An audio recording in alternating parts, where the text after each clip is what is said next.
You are watching Cold Fusion TV. With a little bit of a simple kind of drama, rhyme defying blind eyes open when the rhyme's smoking from the writing. Gentle giant shining armor on the track, soft fact that relation, and we put it on wax like that. Welcome to another Cold Fusion video. I'm going to start this video off with a quote. Henry Ford once said, "It is well enough that the people of the nation do not understand our banking and monetary system, for if they did, I believe there would be a revolution before tomorrow morning." I quote this because it encapsulates the fact that the contents of this video may be unsettling compared to the videos that I normally make. I still feel compelled to make this video because I've been exploring the financial world for the last 4 years and it's definitely given me a more complete view of the world. I want to share some of what I've come across with you guys. I'm also going to do a video about cryptocurrencies like Bitcoin in the future, and to understand why Bitcoin and other cryptocurrencies may continue to rise, it's critical that you understand the contents of this video.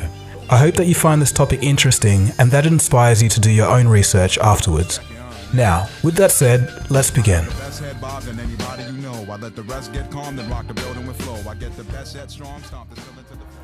So who controls all of our money? It's a simple question. We all know that you and I don't control it. Our employees don't control it. The companies that they work for don't control it. So who does? Where does it even come from in the first place? I'll give you a hint. Money does not come from the government. It's a seemingly obvious question that's never asked or taught in schools for some reason.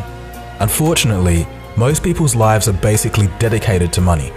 It's all people ever worry about or talk about. We go to school to learn basically how to go to university, to learn the skills to get a good job so that we can trade hours of our lives, all for this thing called money. So why wouldn't you want to know where money comes from and who issues it? Today, in this very special video, you're about to find out the answer to the question of who controls all of our money. People today can tell something isn't quite right with our financial system, but they just can't put their finger on it. Some people think it's the failure of government, others think that it's the failure of capitalism itself. This video should clarify a few things.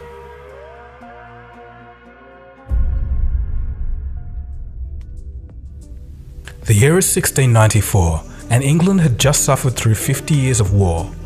Exhausted, the English government needed loans to fund their political means. Brainchild of Scottish banker William Paterson, it was decided that a privately owned bank that could issue the money to the government out of thin air was to be the solution. This was the very first modern central banking system in the world.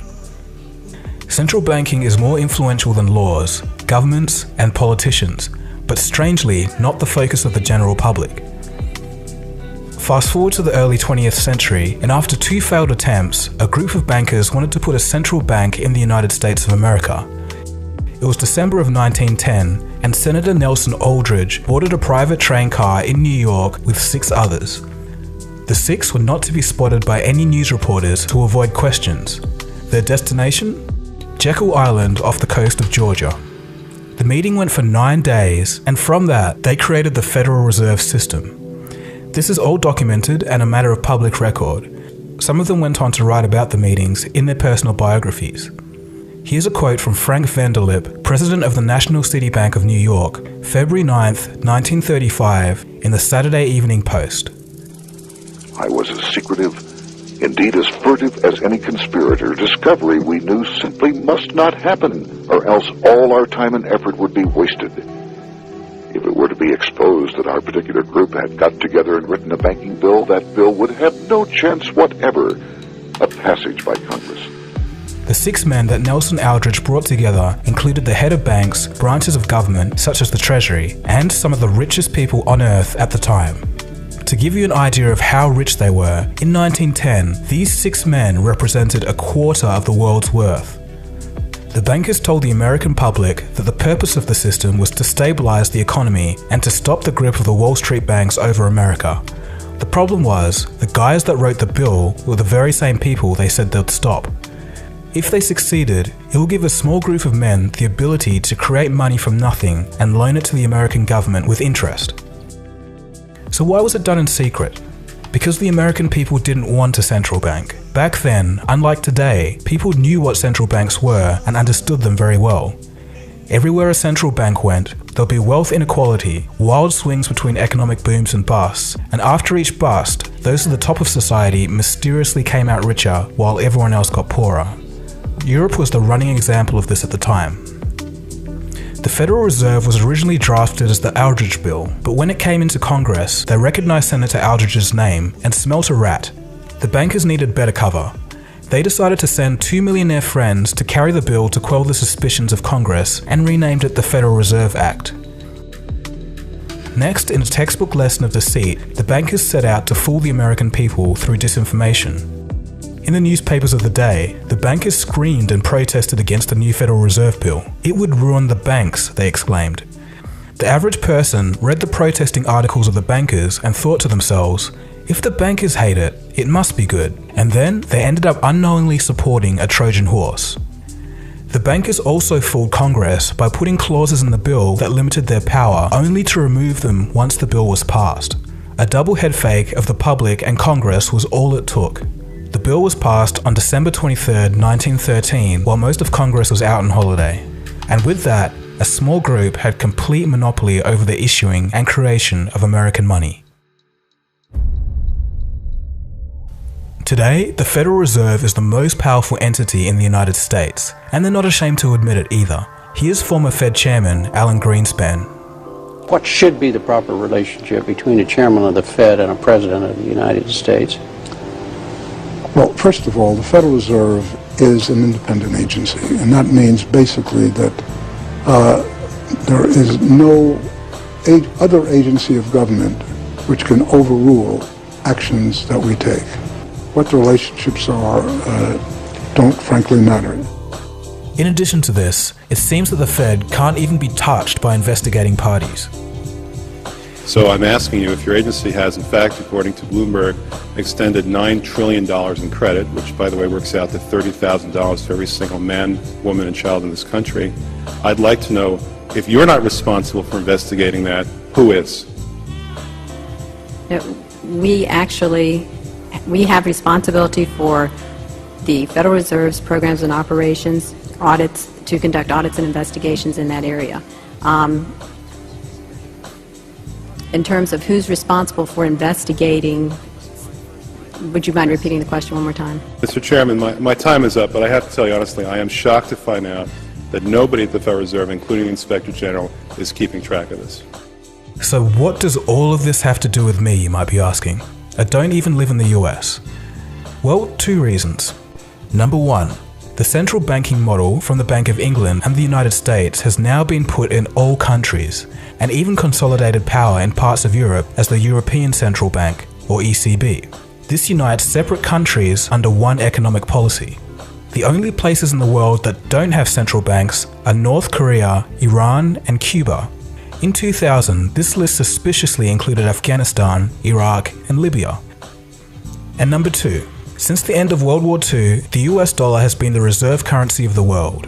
This means that all central banks hold US dollars in their reserves. In other words, all other currencies are backed by the US dollar. This directly links your country to the Federal Reserve's monetary policy in America. More on this later. When the post-World War II monetary system, called the Bretton Woods system, was created, all US dollars were backed by and exchangeable for gold. A byproduct of this was that currencies used to be very stable in relation to each other. Before that, all the countries, the exchange rates were fixed, and year after year you could predict what prices were going to be. You could start a business elsewhere, know if you were, you could calculate profits. Business was much, much easier before floating exchange rates. Unfortunately, in 1971, due to a falling US dollar, international capital flows into gold, and the funding of the Vietnam War, President Nixon took the US dollar off the gold standard. I have directed Secretary Connally to suspend temporarily the convertibility of the dollar into gold or other reserve assets. Now the dollar was floating and backed by nothing, and has been ever since.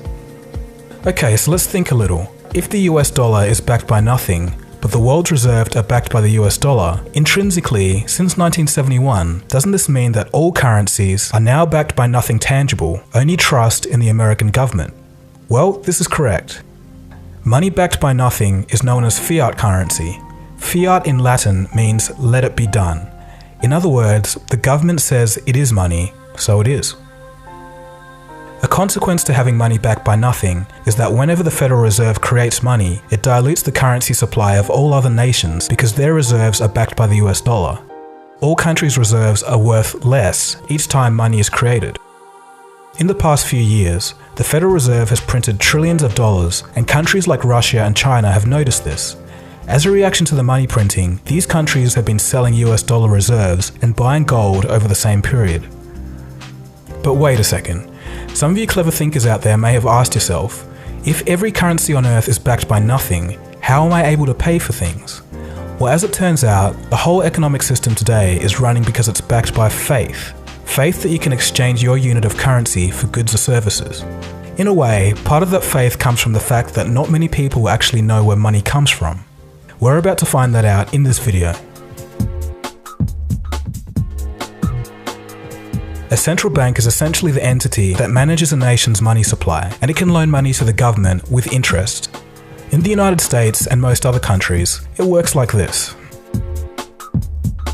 When the government needs more money than they receive from taxes, they ask the Treasury Department for money. The Treasury then receives an IOU or bond from the government. The Treasury, through the banks, gives this IOU to the Federal Reserve. The Fed then writes a check for this IOU and hands it to the banks. At this exchange at the banks, money is created and it can be used to pay government bills. So hang on, where does the Fed get the money to be able to write this check? They get this money from nowhere. They literally just invent it. Here's a quote from the Boston Federal Reserve. Quote, "When you or I write a check, there must be sufficient funds in our account to cover the check. But when the Federal Reserve writes a check, there is no bank deposit on which that check is drawn. When the Federal Reserve writes a check, it is creating money." End quote. So in essence, they're writing a check and creating money from an account that has no money in it. The money the Federal Reserve creates can be used as legal tender to buy things and eventually makes its way into the real economy. If you and I did that, we'd go to jail for fraud, but they can do it because they invented the system. This is the same system used throughout the world today. Another part of this money creation happens at the commercial bank side. Every time you take out a loan to buy a house, car or TV, banks create money out of nowhere to give you this loan and you still have to pay interest on it. And don't just believe me when I say that. Hear it for yourself from the horse's mouth, the people running the system. Graham Towers, former governor of the Central Bank of Canada, states, quote, "Each and every time a bank makes a loan, new credit is created, new deposits, brand new money." End quote. Paul Tucker, Deputy Governor of the Bank of England, quote, "Banks extend credit by simply increasing the borrowing customer's current account." End quote.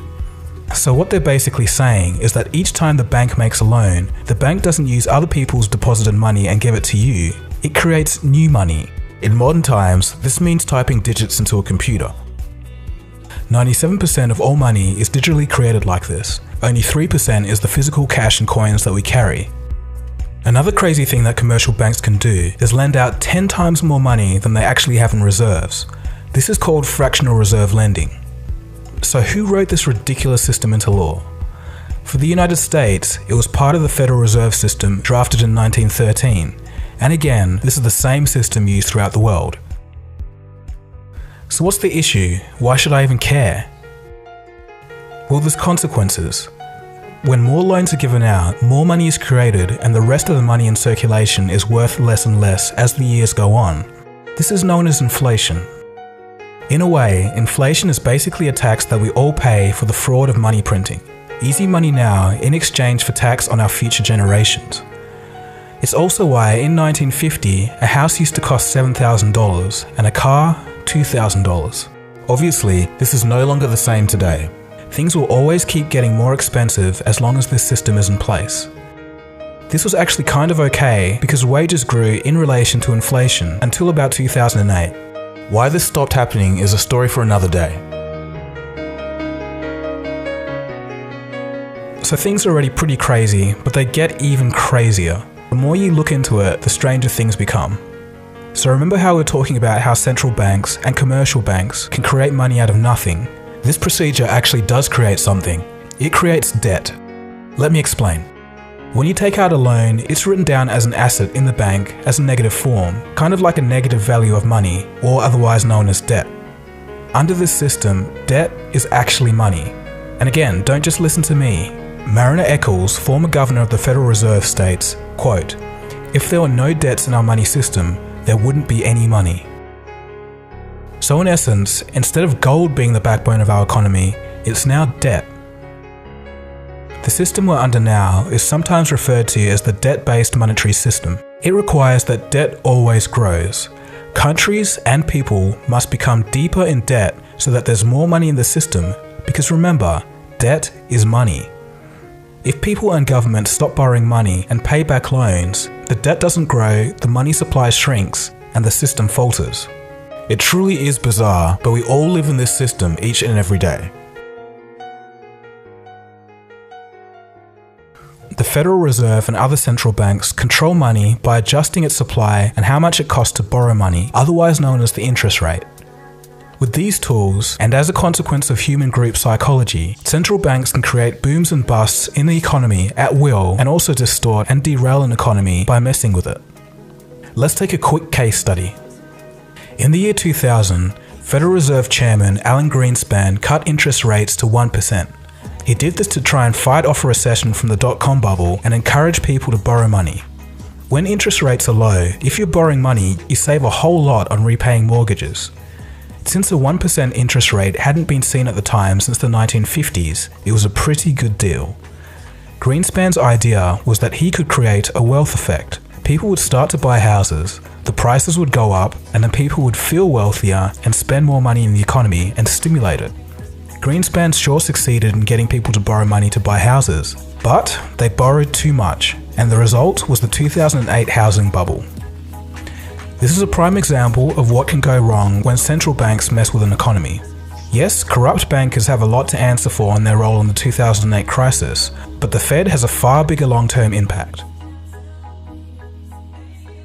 Even crazier things are happening in Japan. Their central bank is buying so many stocks that they were the #1 buyer of Japanese stocks in 2016. So they have part ownership of companies with money that they created from nothing. So in essence, it is the central banks that control our economy and the central and commercial banking system together that control all of our money. The difference is, central banks can create money at will, while commercial banks need loans to create money.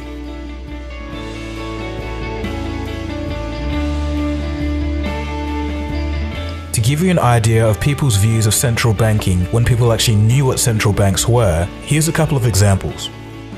In 1881, then President of the United States, James Garfield, states, quote, "Whoever controls the volume of money in any country is absolute master of all industry and commerce, and when you realize that the entire system is very easily controlled one way or another by a few powerful men at the top, you will not have to be told how periods of inflation and depression originate." End quote. Benjamin Franklin in his autobiography stated that the prime reason for the American War of Independence was a battle over who actually controlled and issued the money of the new colonies. Moving on to more modern times, Nobel Prize-winning economist Milton Friedman states, quote, "The Federal Reserve definitely caused the Great Depression by contracting the amount of currency in circulation by 1/3 from 1929 to 1933, end quote. So with all of this being said, some would argue that central banks are not inherently a bad thing. They just need to be part of the government and not privately owned. The government should be able to issue its own money for the benefit of the people and shouldn't have to pay a massive interest on its own debt. This was tried at least once in the United States by President Lincoln, who stated this, "The government should create, issue, and circulate all the currency and credit needed to satisfy the spending power of the government and the buying power of consumers. By the adoption of these principles, the taxpayers will be saved immense sums of interest. Money will cease to be master and become the servant of humanity." Abraham Lincoln then issued his own government money. It was called the greenback. No further comments on that story. So I think we'll end the video there. There's so much more that I could cover about what central banking decisions led to what revolutions around the world. Pretty much when you look at it, all revolutions and all wars, when you dig through everything, it all boils down to money. I could also have talked about the new global movement of those who are rejecting the debt-based economic system. people are starting to move their currency into gold, silver and cryptocurrencies, like Bitcoin. So there is a light at the end of the tunnel, but that's a whole nother story for another day. Anyways, if you've watched the whole way through this video, congratulations. You're one of the few who have found out the hidden truths about who controls all of our money. I think I've only met about 4 people in real life that have been aware of the debt-based economic system. It's strangely unknown, but is as true as anything. I even showed you all of the quotes of the bankers and the former heads of the Federal Reserve telling you from their own mouths how the system actually works. If this is your first time of hearing all of this, I encourage you, as I said before, to do your own research, and then you'll start to see the bigger picture, and the world today will make a whole lot more sense. If you want some good starting resources, I recommend Mike Maloney's Hidden Secrets of Money series. It's here on YouTube, and I'll leave a link below. Mike is a very knowledgeable guy, and I've had some great long conversations with him about the economy. If you're into reading and you want to know more about the history of the Federal Reserve, I recommend the book by G. Edward Griffin, The Creature from Jekyll Island. So anyway, I think I'll stop talking now. Thanks for watching this video. This has been DeGogo. You've been watching Cold Fusion. Feel free to subscribe to this channel if you're new. This isn't the stuff I normally make, but I think you'll like the other stuff anyway. I really hope you learned something from this video, and I'll see you again soon for the next video. Cheers guys, have a good one. Cold Fusion. It's new thinking.